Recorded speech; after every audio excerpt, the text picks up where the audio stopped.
कहानी ज्यादा लंबी नहीं है, कृपया इसको पूरी देखिएगा और लाइक और सब्सक्राइब भी कर दीजिएगा। कमेंट में बताइएगा कैसा लगा। बहुत पहले की बात है कि एक राजा ने अपने पूजा को निर्विघ्न संपन्न करने के लिए एक बकरे का बलि देने का निश्चय किया।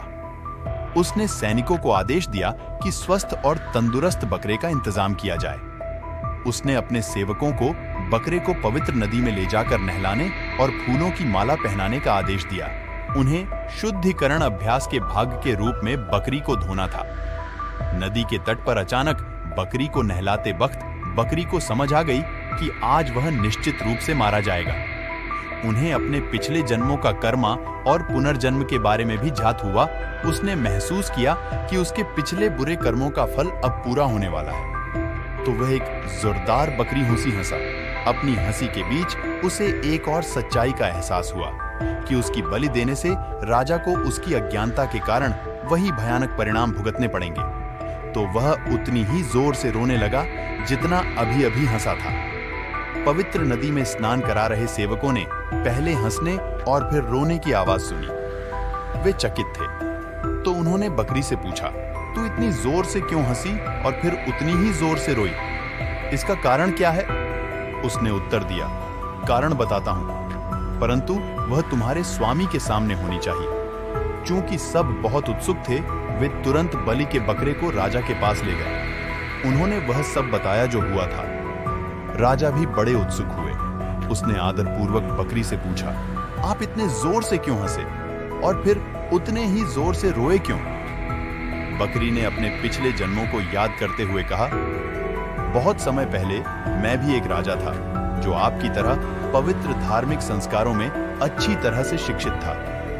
मैंने सोचा कि एक बकरे की बलि देना मेरे भगवान के लिए अच्छा आवश्यक भेंट होगा, जो भविष्य के पुनर्जन्मों में दूसरों के साथ साथ मुझे भी लाभान्वित करेगा। हालांकि मेरे कर्मा का सही परिणाम यह था कि मेरे अगले 499 जन्मों में मेरा ही सिर कट चुका है।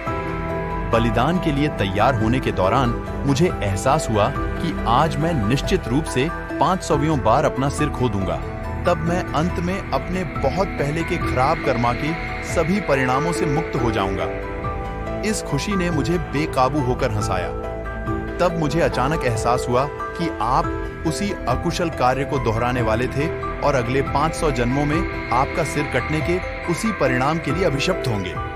इसलिए करुणा और सहानुभूति से मेरी हंसी आंसुओं में बदल गई। राजा को डर था कि यह बकरा सही हो सकता है, इसलिए उसने कहा, ठीक है बकरी, मैं तुम्हें नहीं मारूंगा।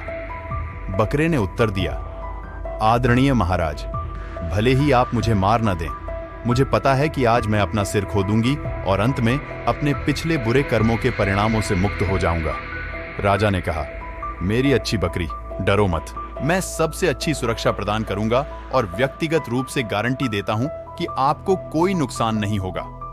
लेकिन बकरी ने कहा, हे राजा, आपके द्वारा दिए जाने वाला सुरक्षा मेरे अकुशल कर्मा की शक्ति की तुलना में आपकी सुरक्षा बहुत कमजोर है, इसलिए आप इसमें कुछ नहीं कर सकते। राजा ने बकरी को छोड़ दिया और अपने सेवकों के साथ उसे किसी भी खतरे से बचाने के लिए उसका पीछा किया। बकरी पत्थरीली जगह में भटक गई। उसने एक शाखा पर कुछ कोमल पत्ते देखे और उन तक पहुंचने के लिए अपनी गर्दन फैलाई। अचानक कहीं से आंधी आई। एक बिजली के झटके ने एक ऊपर से लटकती चट्टान पर प्रहार किया और एक नुकीली पत्थर को काट दिया, जो गिर गई और बकरी का सिर काट दिया। वह तुरंत मर गया और आंधी गायब हो गई। इस अजीबोगरीब घटना की खबर सुनकर सैकड़ों की संख्या में स्थानीय लोग मौके पर पहुंच गए। कोई नहीं समझ पा रहा था कि यह कैसे हो गया। पास से ही एक महात्मा साधु भी गुजर रहा था। उसने वह सब देखा था जो घटित हुआ था। वह जिज्ञासु लोगों को समझाने लगा, देखो, इस बेचारी बकरी को क्या हो गया है? यह था जानवरों की हत्या का नतीजा। सभी जीना चाहते हैं, मरना नहीं। यह न देखते हुए कि सभी में यह समान है, कुछ अन्य जीवित प्राणियों को मार डालते हैं। यह उन लोगों के लिए भी पीड़ा का कारण बनता है जो अभी और अनगिनत भविष्य के पुनर्जन्मों में हत्या करते हैं। इस बात से अनभिज्ञ होने के कारण कि सभी कर्मों का फल कर्ता को अवश्य ही मिलता है।